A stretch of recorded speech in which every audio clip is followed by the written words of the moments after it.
Is the Toronto real estate market going to keep appreciating at a double-digit rate, or are we finally going to start seeing things slow down? Are we in the biggest real estate bubble in history, and is 2022 finally the year that we're going to see this huge crash? The Toronto Real Estate Board will be coming out with their predictions in early February, and I will be sharing that information with you once that comes out. But for now, this is a prediction for 2022 on what I think is going to happen with the housing market based on what I'm seeing in the market today and based on the broader economy and what's happening in the world in general. What's up everyone, it's Vazquez here, and we are back with another video where we're gonna talk about what I think is gonna happen in the real estate market for 2022. If you find this information valuable or helpful at all, please do me a huge favor and like, comment, subscribe, and make sure those notifications are turned on.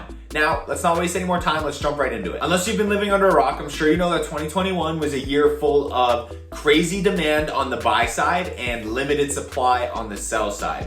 Demand has been increasing over the year and supply has been dwindling over the year. So the start of 2022 is expected to be very much the same as what we've been seeing in 2021. The extremely low supply coupled with the extremely high demand has led to one of the strongest sellers markets we've ever seen in history, and that is expected to continue for the first quarter of 2022. However, at some point in the year after the first quarter, I do expect things to level out a little bit. And when I say level off, I don't mean there's gonna be a crash, so there's no point in waiting around for a crash because I do not think that's gonna happen. More so what I mean is I think prices will continue to go up, but they'll grow at a more moderate pace. There are a few factors that point to this as being the likely outcome. Number one is interest rates. Due to inflation, the Bank of Canada has promised that they are going to be raising rates sometime this year, and that is expected to happen. However, the Bank of Canada did say themselves that they do not think they will need to raise rates as much as they have in past tightening cycles to get inflation under control. For reference to what I mean, historically, the Bank of Canada has raised rates 6 times in 0.25% increments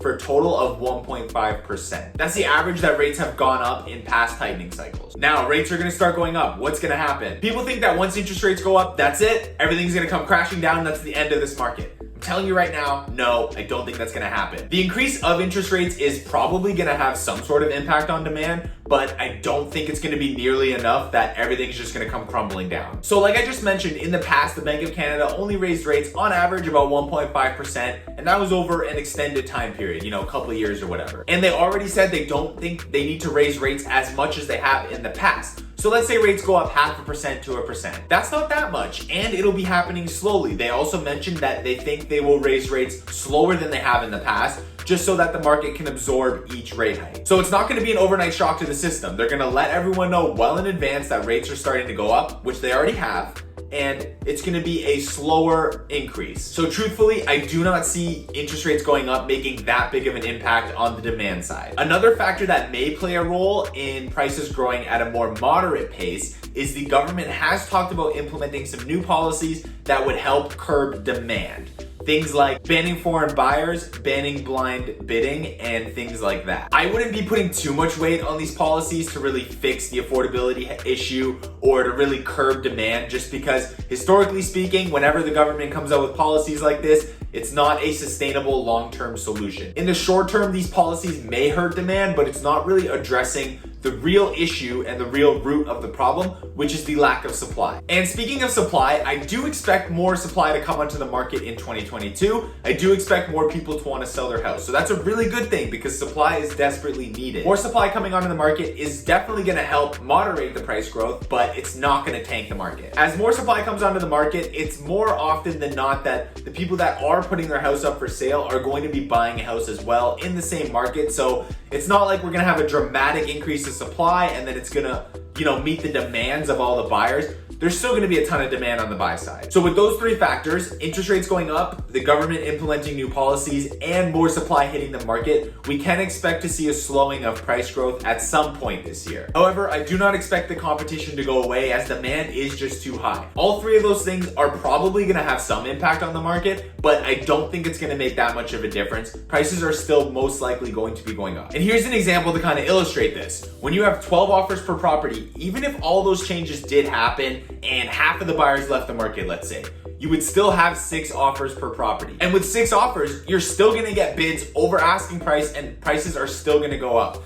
probably at a more moderate pace, just because, 12 offers means you're probably going to get a little bit more money than if you had 6 offers, but still, prices are still expected to be going up. So to wrap this one up, there will likely be a cooling off period at some point in the year. However, I do believe we will be ending 2022 with home prices higher than they are today. And to back up this opinion with data from people that are way smarter than me and have way more resources than me, the Canadian Real Estate Association recently published their prediction for what they think prices are going to do next year. And they are anticipating prices going up on average by 7.6% across Canada, with Ontario expected to increase by 11.5%. They're being somewhat conservative with those estimates, but those are their predictions. So you can see right there, that's what they think is going to happen. And you can definitely be sure that the GTA is going to be a huge driver of that 11.5% predicted increase in home prices for Ontario. Speaking of the GTA, or more specifically the city of Toronto, in my last video I talked about how in 2021 we saw a resurgence of people moving into the city of Toronto with the condo market bouncing back and all that.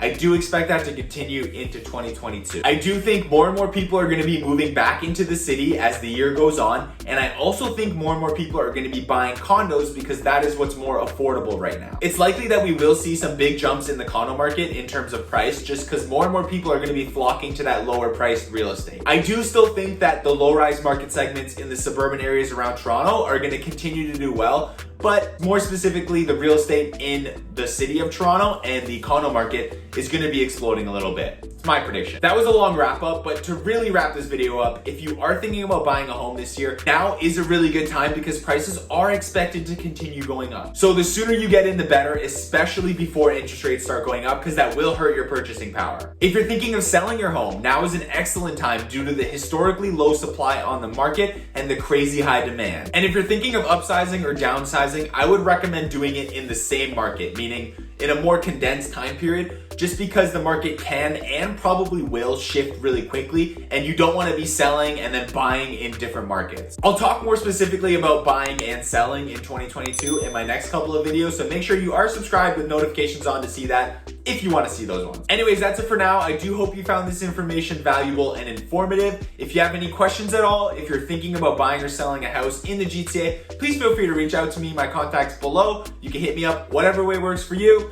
I don't bite. I'm here to help. Just reach out to me. Thank you so much for watching the video. I do appreciate each and every one of you. If you like the video, please hit the like button. We've got some great videos coming out, including if you should buy or sell in 2022. So do double check, make sure you are subscribed and turn those notifications on. Would be seriously appreciated. Until next time, enjoy yourself and have a great week.